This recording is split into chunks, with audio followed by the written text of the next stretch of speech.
Hello and welcome to the Around the Ballpark podcast. My name is Mike Redmond alongside my brother, Darren Redmond, and we are here live on Thursday, May 29th, 8:30 p.m. Thank you so much for joining us. If you are live with us now, we appreciate you. If you're jumping on later after the fact, that's okay too. We are on episode number 84, if you could believe it, which is super cool. Tonight, we're going to talk all things Baltimore Orioles, and to do that, we have a very special guest that we'll get to know in just a few minutes. Nathan with Full Count Chaos. So we'll get to know him a little bit and where we can find him. So Nathan, thank you so much for joining us. Yeah, let's talk about the worst team in baseball. I'm pumped. Well, I think there's a couple teams that got them beat, although they're not making right, great we'll go with that. themselves right now. But no, thanks for having me on. I'm excited, guys. I'm excited. Yeah, it'll be a great time.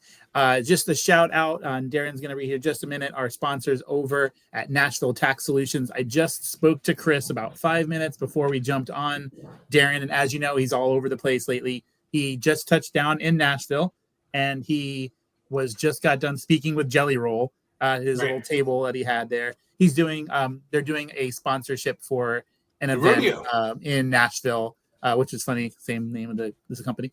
But he got to do it about a month ago, similar type thing. And so he's super excited and he's very sleep deprived. He shared with me, but he's having a good time. So awesome for him. He works really hard. So awesome to see the good folks at Nashville Tax Solutions. But Darren, if you wouldn't mind sharing a few words. Lean in, everybody. I'm Palm Bay, Fort Pierce. Are tax problems weighing you down? Are you behind on your filings? Are you facing a lien? Nashville Tax Solutions is here with the expertise and dedication you need. Their experienced team handles the IRS so you don't have to. But don't just hear it from us. Hear what some of the clients of Nashville Tax Solutions has had to say. Chris Bennett and his team turned a nightmare into peace of mind. They're sharp, they're honest, and they truly care. Don't let tax stress take over your life. Call 855-627-4829 now. Visit NashvilleTaxSolutions.com or email info@NashvilleTaxSolutions.com today. Nashville Tax Solutions, real help will get you real results. Thank you, Darren. And if you forgot any of that information at the bottom, you see that cool little ticker there. All that information will go through this podcast. So make sure to jot that down. And definitely reach out to those fine folks there with, like Darren mentioned, 2 offices now in Palm Bay and Fort Pierce. So shout out to them. But tonight is about the Baltimore Orioles. And we've been fortunate to talk about this team last year. Things were a little bit different in 2020. You could have had me on last year. Now you waited till this year to bring me on. And, it's funny, Nathan, we started this year off. We actually we started speaking about the Colorado Rockies and the Chicago White Sox. And I think you'd agree right now, if you had to do the power rankings, unfortunately, or fortunately, those 2 teams would still be below your coveted Baltimore Orioles, but they might be right up there. So, but first and foremost, just introduce yourself a little bit, where you're from, who you are, and then how you became a Baltimore Orioles fan in the first place. Sure. Born and raised Baltimore, Maryland. Always been a Baltimore fan. I try to not do the Baltimore accent. Going down there at Canyon Yards, go watch the Moose. So, I've worked on that over the years. So I say Baltimore. I pronounce the T. Always been an Orioles fan. I have family members that played on the Orioles. My dad played in the organization. My uncle was a pitcher for the Orioles. So, look at me go. I tried to follow in their footsteps, and boy, am I tearing it up. But, Full Count Chaos is the podcast. God, when did I start that? 2017. It was interesting because I was doing other podcasts, and I've worked in broadcasting. And when the Orioles were going through the rebuild, I'm like, you know what? This would be a perfect time, because I thought that was going to be an interesting time, and just to kind of work your way through that. So everybody was like, you're going to start the podcast then? So, that was interesting, starting a podcast during the rebuild. But yeah, man, Baltimore Ravens, Orioles, all of it. Baltimore Blast. Why not? We'll throw the soccer team in there. Sure. But yeah, man, everything Baltimore. It's you said that you were you're from Mike from New York. I think you said, is that right? Yes, I'm from Brooklyn, live in Florida now, but and you're still a Mets fan, right?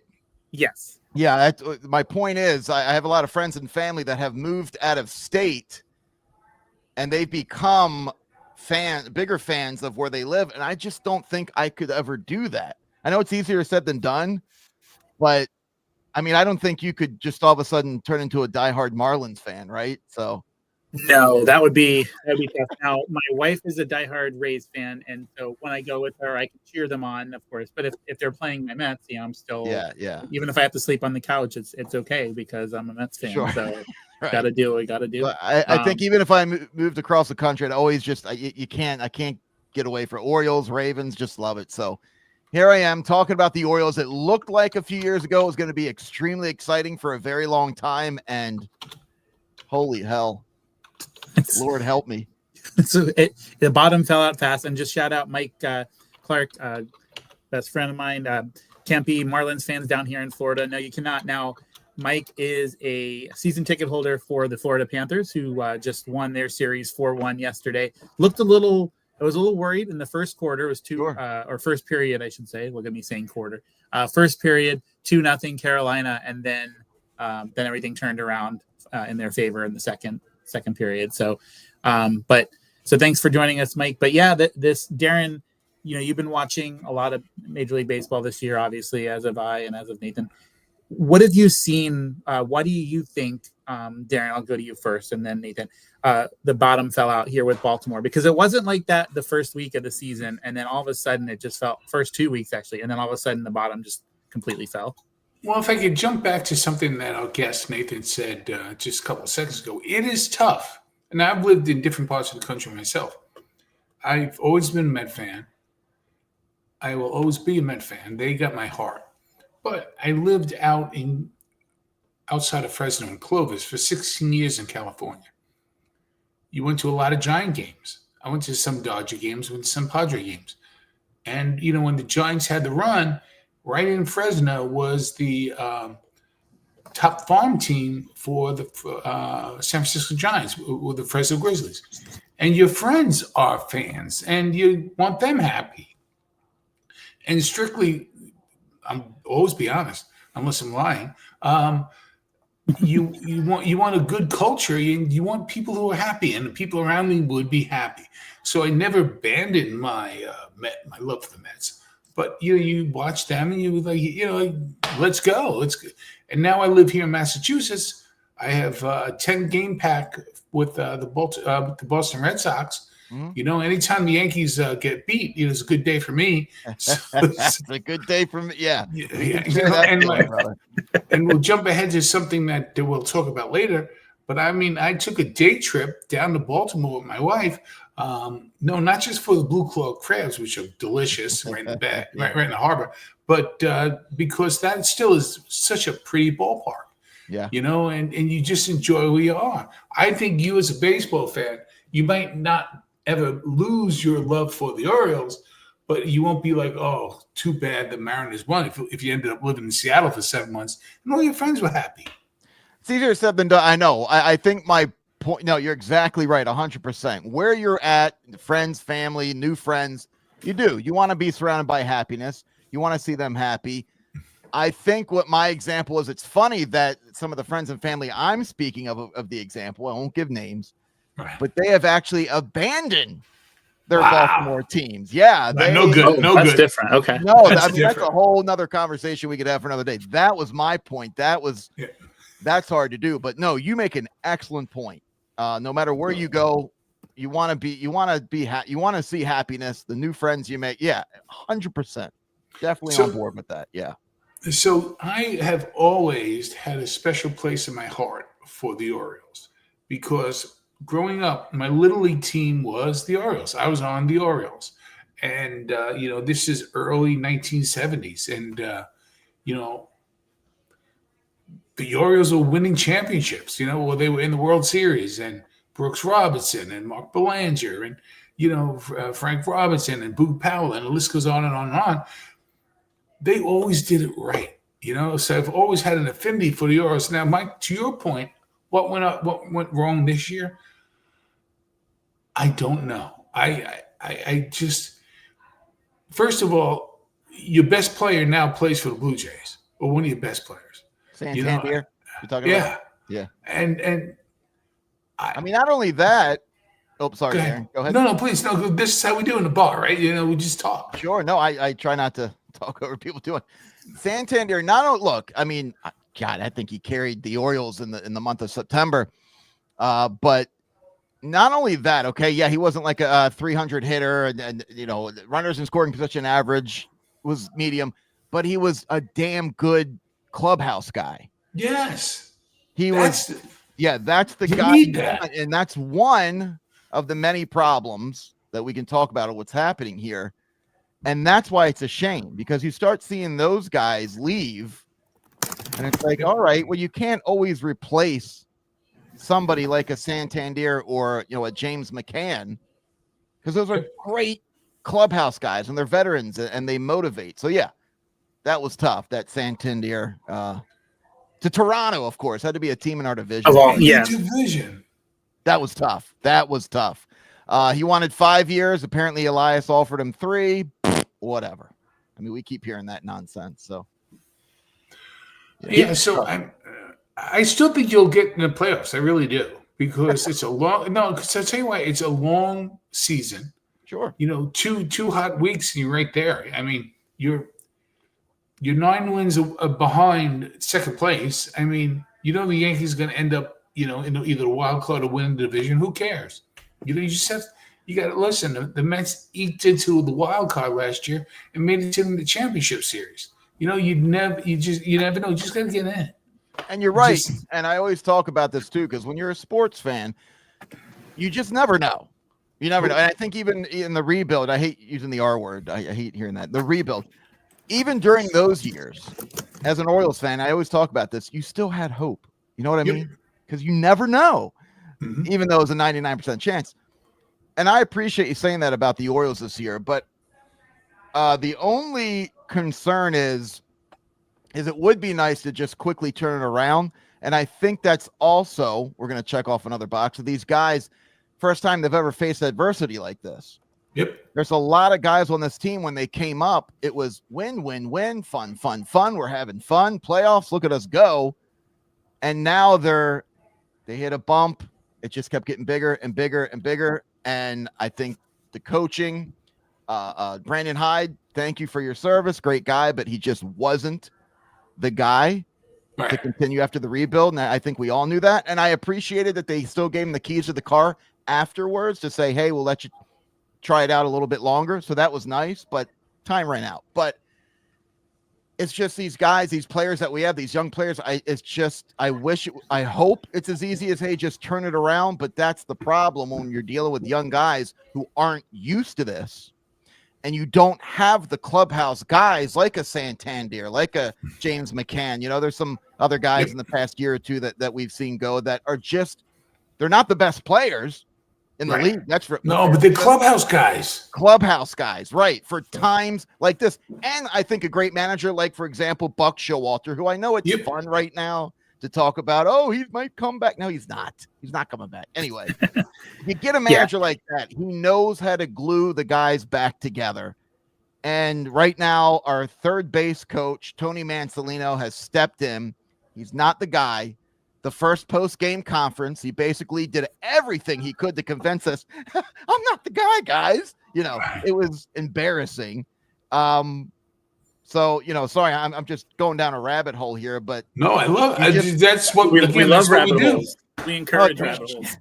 Well, I mean, we could keep, this rabbit hole is deep of what's been going on. Now, Darren, you said that the first, or was it Mike? Forgive me. the first 2 weeks, and then they just collapsed. We were seeing signs for Oriole fans who pay attention to them every night. And the right before the All-Star break of last year, we were all going, this doesn't look good. And we saw they barely crawled into the playoffs. Yep. Barely. They were having trouble with runners in scoring position, just good at bats. And we're all going, what's going on here? I think it also had a lot to do with Mike Elias. I think the players kind of feel that he doesn't have their back as much as they'd like. I mean, Mike Elias, you had it right in front of you. Just don't F it up. Right. And he effed it up. Like you had it right there. Just get a couple good guys, pitching, reliever, one more, whatever you want to do, but just don't bring in like lateral moves. And he did that. We know saying, don't overthink a 2-piece puzzle. Leave it alone. And look, I know a lot of people say Michael, he wants to be the smartest man in the world. You want to, I don't know him personally. I do know general managers, people in baseball. They have big egos. They a lot of them probably do think they're the smartest guy in the room because a lot of times they are. And you hit the nail on the head.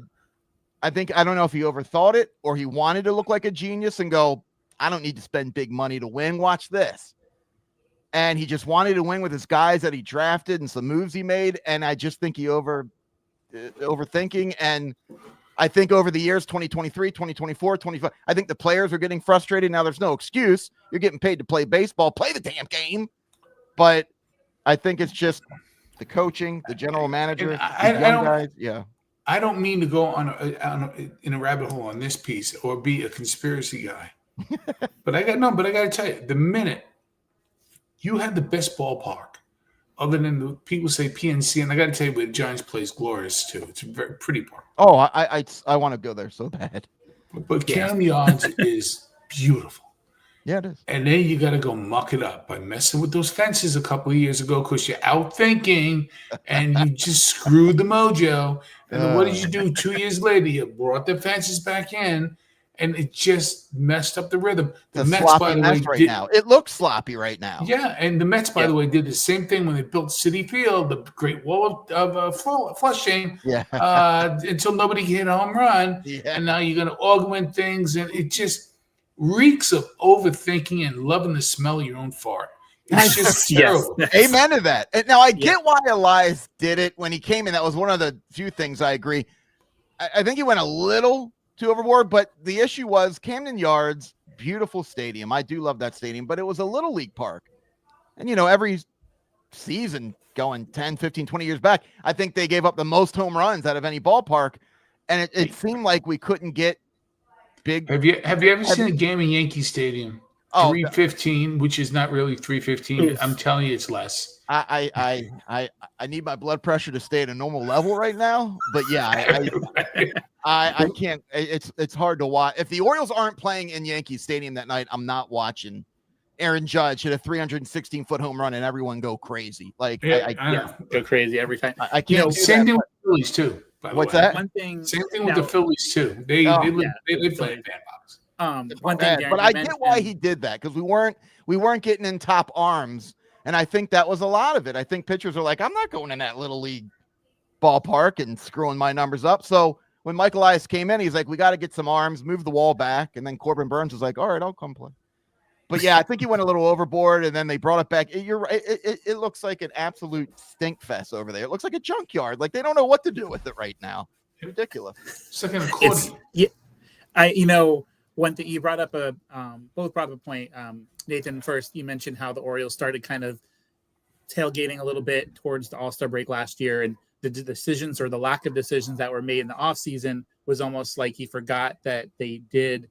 They just squeaked in the playoffs. And but one thing, if you look, Darren, you mentioned that you still think that the Baltimore can compete, towards the end of the year. I feel like I don't think that's reachable for them, but I can see them making progress towards that, but I don't think they can quite catch up. But if you are looking for hope, I have a stat here. Last year, the 2024 Tigers back in May were 11-16 and through the month of May, June 10-17, and April not much better. But then the rest of the way from July, August, September, well above 500 ball. So they were not quite in the hole that Baltimore is in, but they were nowhere near the top of that you're division towards the end of June last year, and then those last 3 months turned it around. I appreciate you pointing that out. Look at the Rangers, World Series champs. They were sellers at the deadline. I mean, that's right. That's crazy. I get it. You're right. But it's just I know we're getting some pieces coming back. Westberg, Kalzer, that would help, because right now the Orioles, I think since the beginning of May, they have like a 190 average with runners in scoring position. They were 1 for 14 last night. They should be winning these games like 15-6, but they're losing 6-1 instead because bases loaded, no outs. They all crap their pants and they're like, I don't know what to do. I forgot how to play baseball. And they just completely crap it's terrible. So they just can't get out of their heads. Someone a clubhouse guy needs to walk up to each one of them and just shake them. Yep. Cedric Mullins had a team meeting like a month ago, and then they got their teeth kicked in that day. So, it just seems like it's getting worse and worse. But there is that second half of baseball. I get it. So and Eileen comments, why would you? And the Rays are here for us. Shout out Tampa Bay Rays moved up to second place in that division. Unfortunately, the Yankees have won 16 of their last 20, so they're not, they're nowhere near where New York is right now. But they've climbed their way up a little bit. I think they're a game out of the second wild card. So shout out to Tampa for that. And Joe mentioned no pitching. One thing I want to mention, so I don't remember who it was, Nathan, but today on my Twitter feed or X feed or whatever we can call it. I don't know if you call it an X feed or a Twitter feed. I know it's X, but I don't know. I know. So one thing I saw, and I don't remember who it was, but it was one of the guys from the MLB Network, and he put out his American League All-Stars as of now, not the ones that are going to come through the ballot that people go, oh, I got to select the players from this city and that city and this city. But what was interesting when it came to the American League shortstop, and I don't remember who he picked, unfortunately, but it was, last year, remember, it was Gunnar Henderson, Bobby Witt. And this year, both are doing reasonable. And in the other year, if you look at where they're at, those two guys right now, I have it right here. Gunnar Henderson, 7 home runs, 254 average, 58 strikeouts, but only 15 RBIs. Then you have a guy like Bobby Witt with only 5 home runs. You have the catcher for Seattle with, almost triple that right now.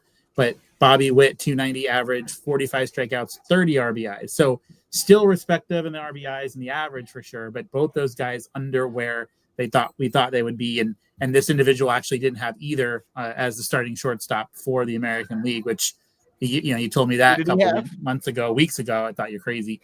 But so I want to go there in terms of on field with Gunnar Henderson and then Matt and Holiday as well. I just want to know with those two guys,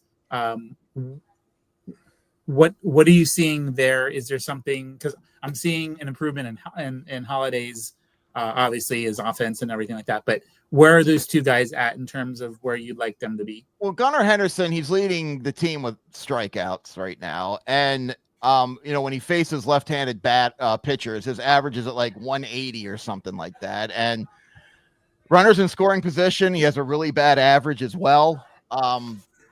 I don't know. Again, these are just growing pains, I guess. We see it all the time with young studs. Any Hall of Fame player you want to look at, look at the beginning of his career. So, but it's just, we want Gunnar Henderson to be that guy when it is second and third, 1 out. Here comes Gunnar.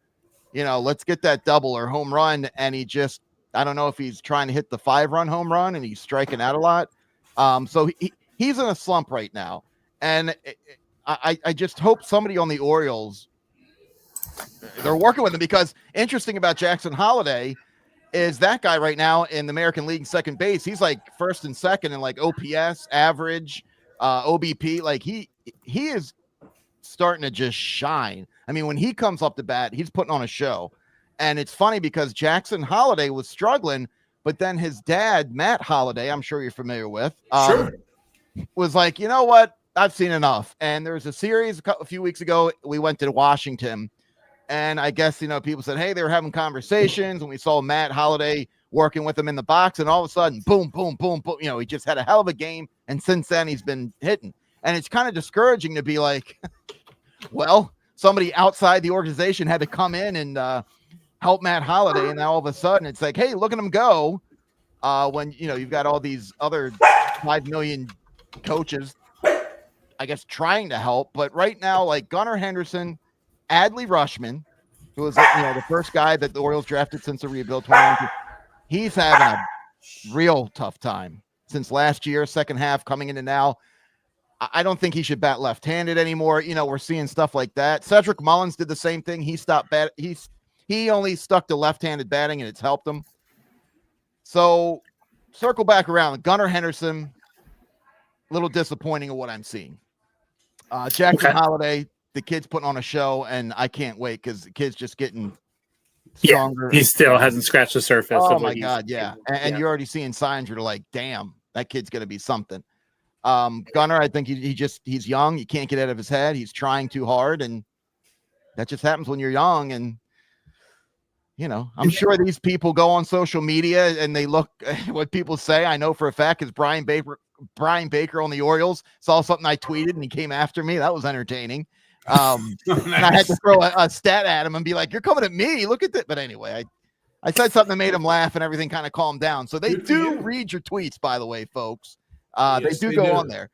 Yes. Listen, you and Nathan, you and I both know that. They do read. But now, if you're someone like a Charlie Morton with a 1-7 with a 7.9 ERA, I think it's okay to future Hall of Fame X from your phone for a little while because I don't think there's gonna be much positivity there.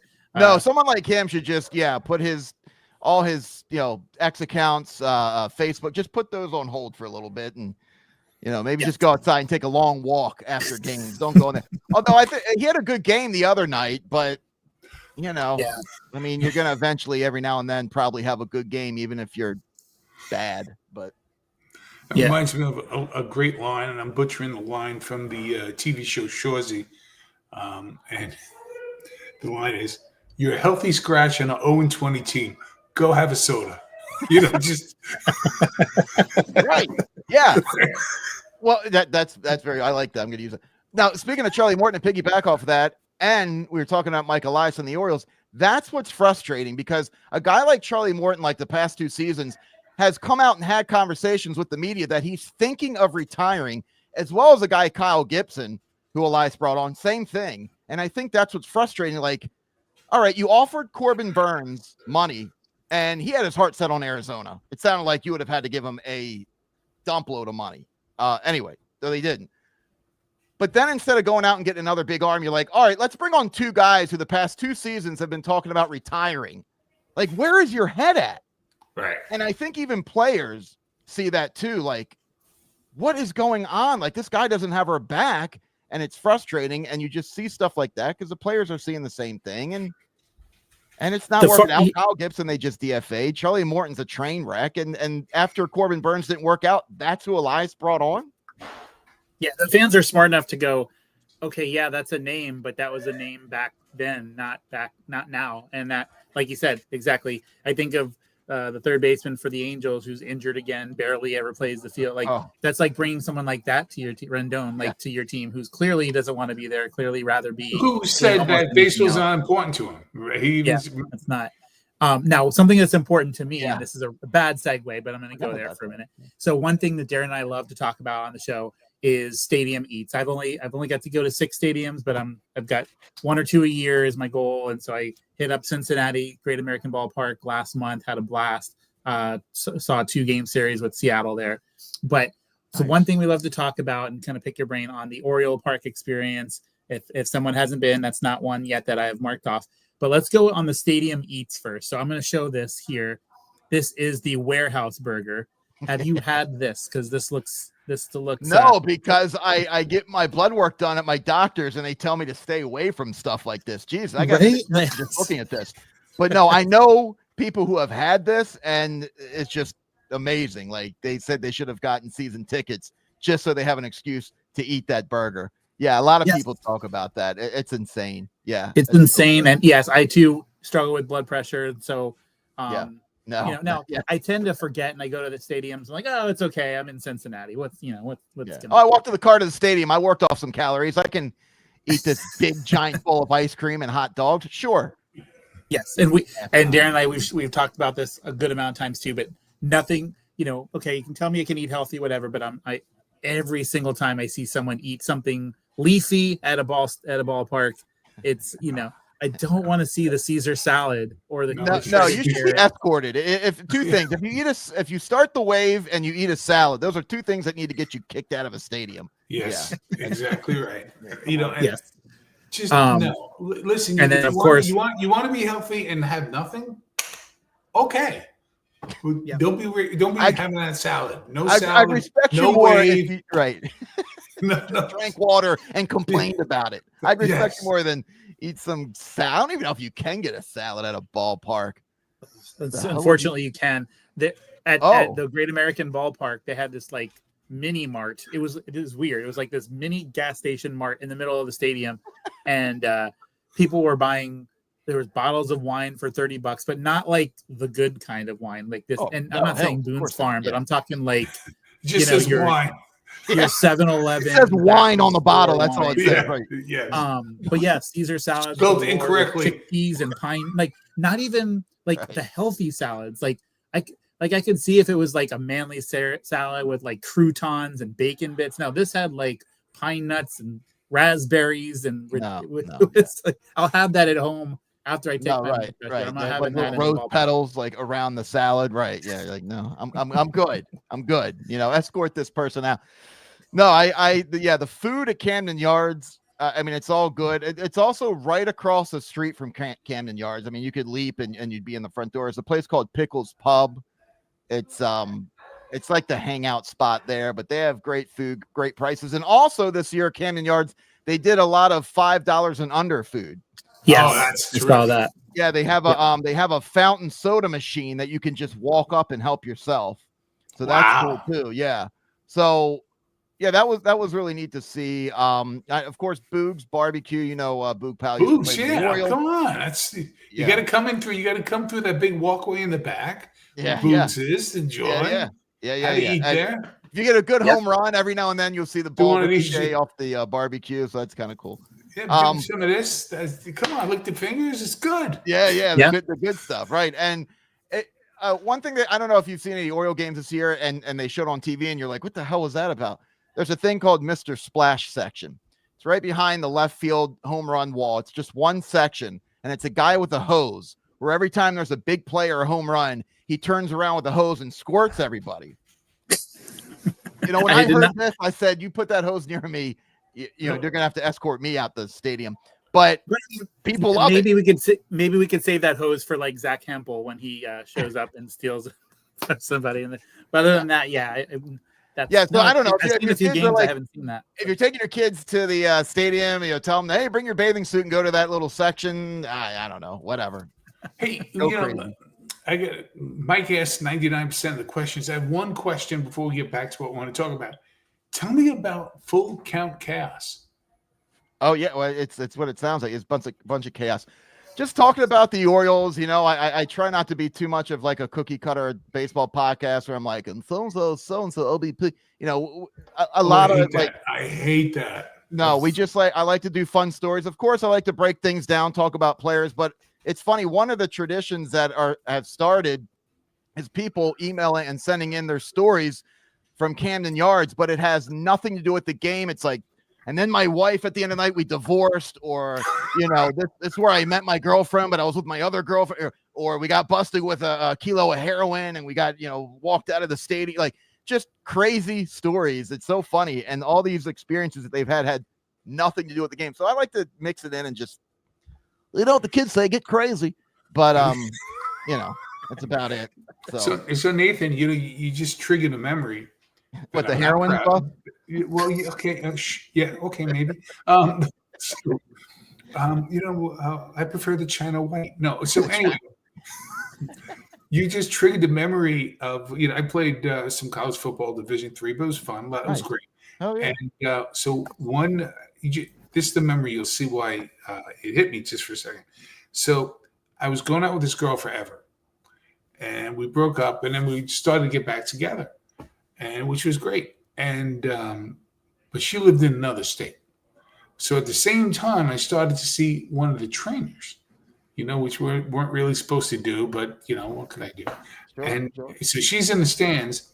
So who comes to surprise me but my ex-girlfriend? And who's sitting right next to her? That's amazing. Love it. That, now, talk about blood pressure. Yeah. Yes. Yeah. Now I've got to, because you went there, I have to go there as well. So I coached, Man, let's just put all the cards on the table. Let's Yeah, do it. well, Father so- Nathan, here are confessions. Yeah, right. Let's do it. So I, one of the many seasons I coached at the time was a co-ed softball team on Thursday nights. Nice. And there was one newer kid on the roster. He was like barely 19 years old.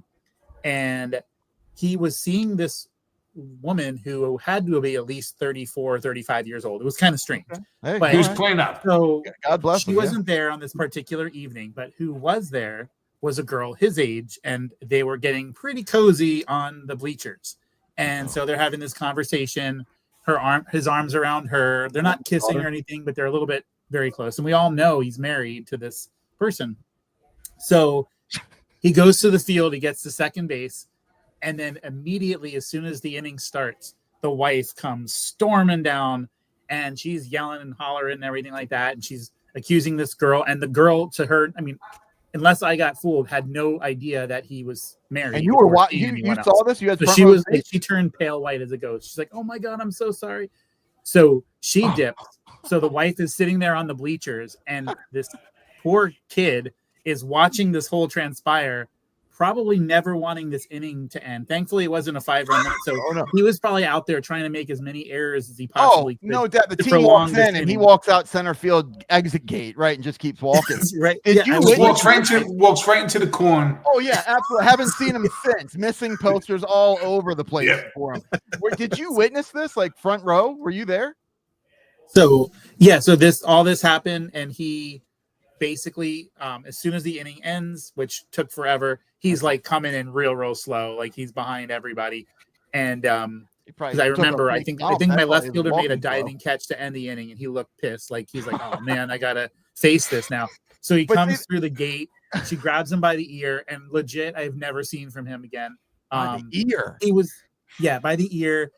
He so was a demeaning. filler-in person. Like he was the kind of guy, hey, if you're short, call me. So we called him he'd played a couple of the weeks, but he legit, like, I've never heard from him. I don't know what happened. I'm kind of curious. But Yeah, look at the obituaries. So these are the kind of Nathan, stories I was a senior at the time. I was captain. I said it with no hubris. So how do you think I got out of it? Yeah, no, I would Come love on, to you hear have this. family. You have family who played a lot of competitive ball. You played yourself. Sure. What would you do? Asking me if in your situation that you were in, the Yeah. story you're talking Yeah. about, I would just fake a heart attack, go to the ER, and Close. Come on, trainers are our best friends, right? Sure. So I leaned over, about a minute and a half to go in the game, and I go, "You got to get me out of here." So he brought me into the locker room like I had an injury, You're like begging, please. and then said, "No, we got to take for X-rays or whatever. Go home." So I was able to. Yeah, Nice move. come on, Talk about thinking on your feet. Cool. But Heart you know what? racing. You're I probably didn't- hearing ringing in your ears because you're panicking. And look at you, man. You figured out a way. No, to but, escape but, route. but listen, you talk to your family, they'll tell you these trainers, they know. They're the one who told me. He goes, "Listen, I'll get you out of this. Did what you had come to with do. me, young man." But these are the stories that are starting to come in, and there's a trend. So people are just hopping on at me like, yeah, all right, let me tell you one. It just has nothing to do with, I'll never remember that. I'll always remember that moment of the walk-off win again. No, half the emails end with, I don't even know who we were playing.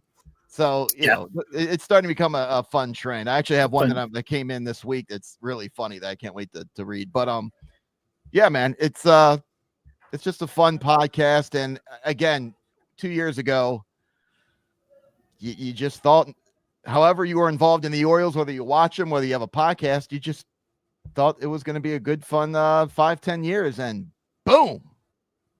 Yep. That just do you find it more difficult when a team is playing as bad as they're playing right now to have your pod? Like, does it make it for a better podcast almost that they're not playing well because you have more fuel? Yeah, that's Good a great question. question. So I didn't mean to cut you off there. I knew where you were going with that. it's funny. The downloads will go up. Like if I name the episode, venting or angry, like people will really tune in. It's kind of funny just to hear you. But no, I think people when they do well, yes, of course, everybody, numbers go up, more people participate.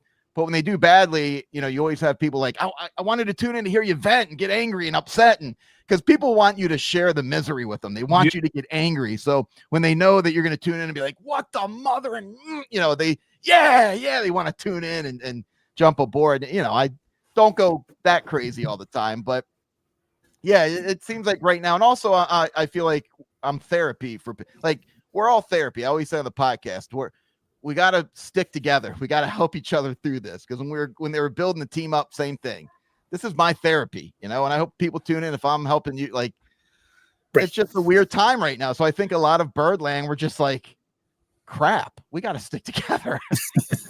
We got to get through this together because this is rough. So, and this is sort of on the same subject, but more social media landscape. Mike and I talked about this last week.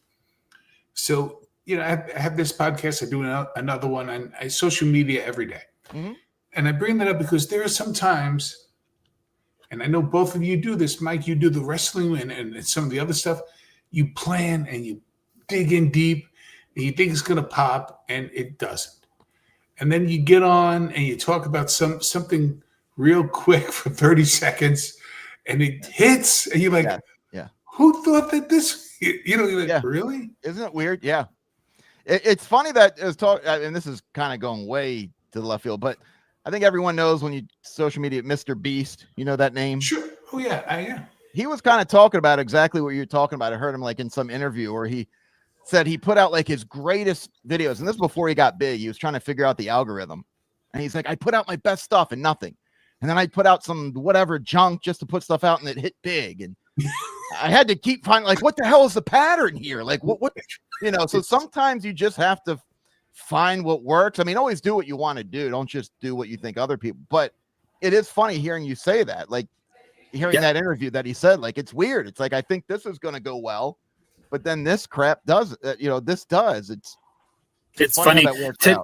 Today I was typing in, like I work from home. So I was just typing in the name of a podcast to listen to. I had something to listen to while I was working and I spelt it wrong. And because I spelt it wrong, came across this random wrestling podcast that happened to be live.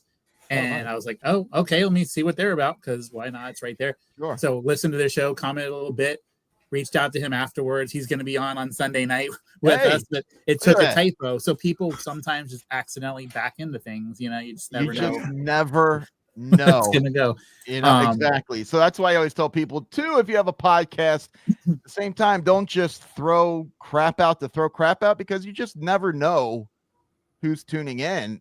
They'll quickly tune out too. So, but no, Darren, you're right. You just sometimes never know what's going to hit bigger than the other one. Yeah. So we got just under 10 minutes. I want to ask this last question here on my end, and then we'll end with we have to end with our Mount Rushmore. That's one of our favorite things to do. That way we can kind of think about it for just a few more minutes. But I want to ask you: have you been to a spring training game for the Orioles? Yeah, I did. Here? You have? Yep. Okay. Have you got the? So I was able to do one. Did you have to go over the Skyway Bridge? Do you remember the Skyway Bridge? Yeah, I think so. It's basically the bridge that takes you to the moon. It's ridiculous how tall this thing is. Oh, then yes, it was. Okay. Well, it was terrifying. I remember I've shared I think I did. We were in Sarasota. Yeah, by Sarasota. Yeah, I could think of the time that's where they would play back then. Yep.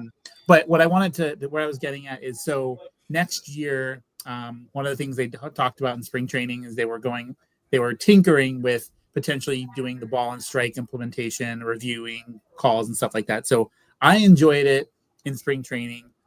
There's a lot of things that we don't like here on the show. We completely don't like the ghost runner in the 10th inning and many other things. But I'm actually a big fan of this ball strike implementation. Hopefully they do bring it out next year. But I just wanted to get your thoughts, Darren. I think you agree as well that you're for it. But I wanted to see where you stood just on a random topic. I've been pounding my fist harder every year.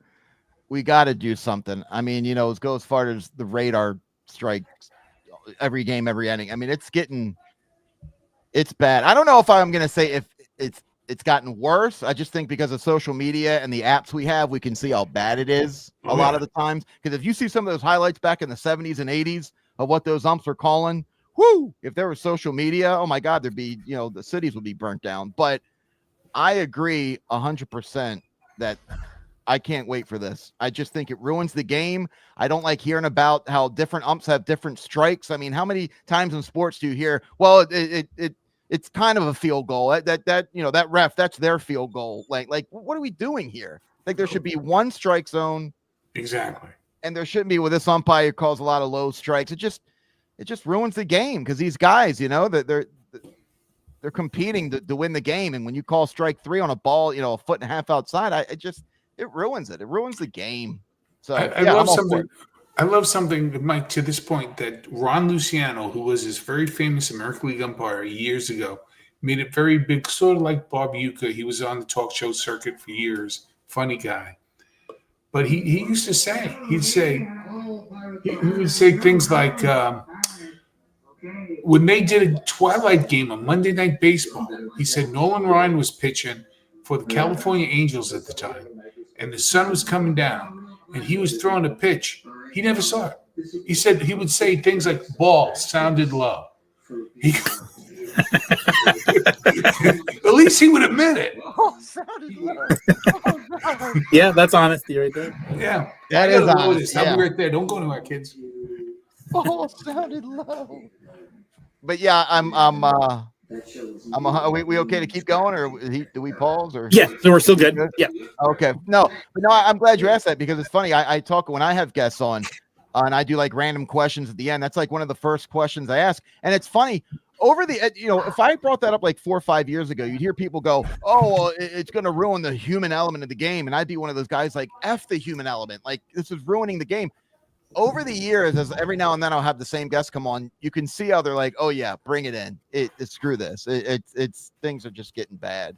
So I think the human element of the game, that argument, that's disappeared a lot by a lot of people. So I'm all for it. I love it. I'm excited. I can't wait. We need it. Agreed. Yeah. Yeah. No, agreed. And I think it's a very quick process too. It literally just takes a couple seconds. What little of it I saw in spring training, you blink, you missed it. I mean, I did find it funny that some of the managers didn't want. I think it was the Dodgers. Dave Roberts told Max Muncy, like, no, you're not allowed to challenge anything. Like certain people just have this reputation. Like, no, if you're going to get a lot of it from the old school guys. Yeah, that's what I mean. Like the old school human element guy. Like, yeah, it's just something you got to get used to. I'm sure a lot of managers hated with the pitch clock and the ghost runner. I mean, there's a lot that baseball fans were trying to get used to, but they're behind in the times, man. The technology that we have, it shouldn't be 2025, and we're just now doing this. Honestly. Right. And come on. And as we're growing with all this technology, one thing we heard earlier in the year, it happened to be a Mets game with the triple play situation, but like the amount of things that are still up, that's not a challengeable call. Like, I understand maybe there's some stuff that maybe not, but like the most wasn't the that foul the ball right in front of the ump that you're not allowed to challenge drives me up the wall still. Agreed. I don't get that. I don't.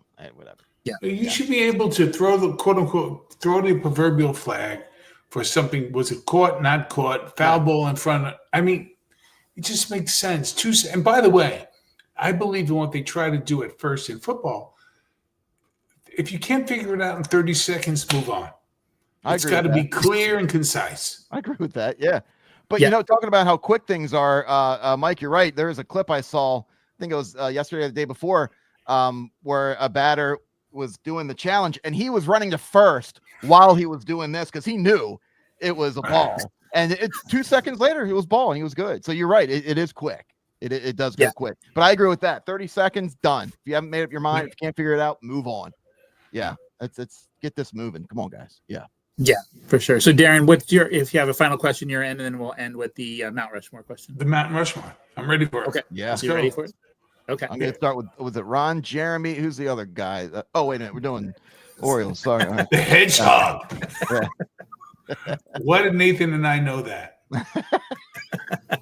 In our kind of generation. Yeah, it's kind of hard not to know that name. So I assume we're doing Rushmore of the Orioles. Is that where we're going? Is that what we're doing here? Correct. All right. You know, it's funny. I had a conversation not too long ago. This is tough. It's almost like I know this isn't sports, so pardon me, but Saturday Night Live, we were doing Mount Rushmore of like it's almost impossible. It's like you name 4 and then you think of other 4. But I got to go with the obvious here. Cal Ripken, Eddie Murray, Jim Palmer. But then the 4th one, it's almost like I want to have like a half of a face of Brooks, Robinson, and Manny Machado, like cut down the middle. I don't know. It's like a coin flip. Because I'll tell you what, watching Manny Machado play, it was just, I mean, even being there live, you know, the tickets that I get from family, we'd be first row right there at the dugout and watching him play ball. Oh, and I saw highlights of Brooks Robinson. Like, I know how good he was too, but so anyway, there it is. Cal, Eddie, Jim, and then Brooks and Manny cut in half on the mountain. So, yeah. There you go. Yep. I like that. And Darren, I know early in 24 we did our or other Orioles podcast, but any changes since then? I always had an affinity for Rick Dempsey because he looked like the school shop teacher make good, you know. He just wore the hat, you know, no helmet, you know, and he was out there every day. And let's be honest, he caught some no-hitters. Oh, yeah. He never took a day off. Oh, yeah. And you know, I give those guys so much credit back in the day of where those face masks. It's just like some tissue stuffed in a little pad, and they put, you know, go ahead, put this on your face while, you know, 95 fastballs are going to be coming at you. It's insane because Adley Rushman got hit with a fastball the other day, and he was dazed. And it's just like, and Palmer was talking about the mask that these guys used to wear. And Dempsey's one of them, man. Tough dude, tough guy, man.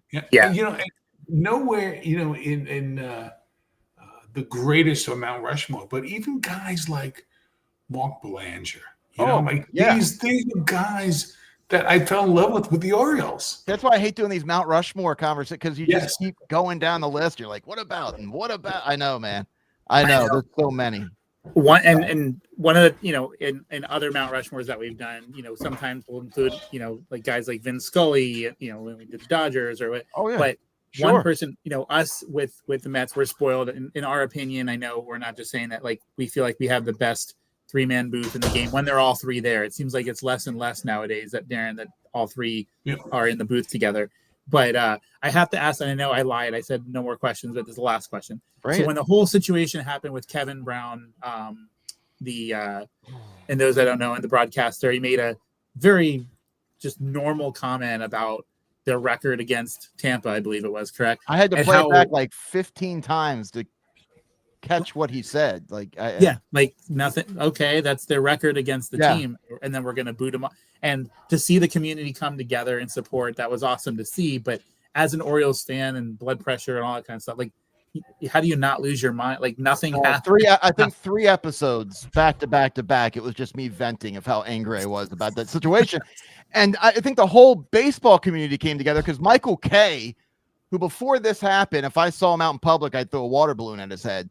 You know, who called games for the Yankees. But he took a whole like 5 minutes to stick up for Kevin Brown and talk about how much Angelo should feel ashamed of him. And ever since he did that, I'm like, oh man, I have respect for him now. Damn it. Like, but that was infuriating to see. And we did. Everyone, even Yankee fans on X were coming. It was a weird moment because it's like, we're not all supposed to come together like this. But yeah, that was, I mean, you hear Kevin Brown now, he's got PTSD. Even when the Orioles are losing 18-1, Kevin Brown's like, it's a good night. They look good. They look real good tonight. Like, you know, poor guy's got PTSD. Can't be honest about how the Orioles are playing anymore. That was a stinker. That was a rough one. He struck out. Not that there's anything wrong with that. Right. I know. You can hear it too. It just makes you laugh. Like, this poor guy now. He just don't want to say anything bad. So yeah, that was a rough one. Yeah, that had to be rough. Yeah.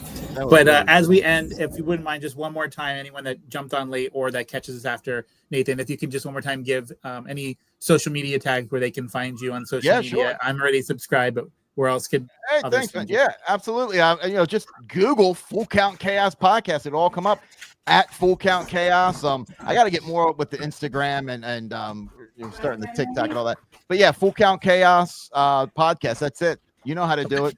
Go on Google. I'll be listening. Yeah, man. Thank you. But yeah, I appreciate it. This was fun, guys. This was awesome. Love Yes, that thank you logo. so much, guys, and thank you so much for watching. Join us this Sunday night. We'll be live at 8:00, talking some WWE, some AEW as well. One of the things, like we always share, although we are primarily sports, baseball related, we like to talk about other things on our way to the ballpark. So catch us Sunday night, 8:00. Until next time, we'll see you around the ballpark.